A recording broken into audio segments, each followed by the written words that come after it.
नमस्कार मंडळी, मी आपली मराठी मुलगी स्वागत करते तुमचं अजून एका नवीन कथेमध्ये.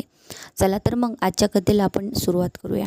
एकदा एका दाट जंगलात एक कोल्हा राहत होता. तो खूप हुशार होता, पण थोडा आळशीही होता. एक दिवस खूप कडक ऊन होतं. सगळीकडे शांतता पसरलेली होती. कोल्हा दिवसभर भटकत होता, पण त्याला काहीच खायला मिळत नव्हतं. भूक लावून त्याचा जीव कासावीस झाला होता. तो हळूहळू चालत एका बागेजवळ पोहोचला.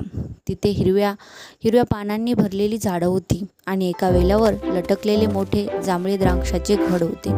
कोल्ह्याच्या तोंडाला पाणी सुटलं. वा, ही द्राक्ष तर खूपच गोड दिसत आहे. आज माझी भूक नक्की भागणार, तो आनंदाने म्हणाला. कोल्ह्याने उडी मारली, पण द्राक्ष खूपच उंच होती. तो पुन्हा प्रयत्न करू लागला. यावेळी अजून जोरात उडी मारली, पण तीही अपयशी ठरली. थोडा अजून प्रयत्न करतो, तो स्वतःशीच बोलला. तो मागे गेला, धावत आला आणि जोरात उडी मारली, पण पुन्हा अपयशच आलं. आता कोल्हा थकायला लागला होता. श्वास जोरात चालू होता. पोटात भूक, अंगात दम नाही.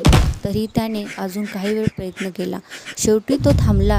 त्याने आकाशाकडे पाहिलं आणि हळू आवाजात म्हणाला, ही द्राक्ष बहुतेक आंबटच असतील. मला ती खायचीच नाही.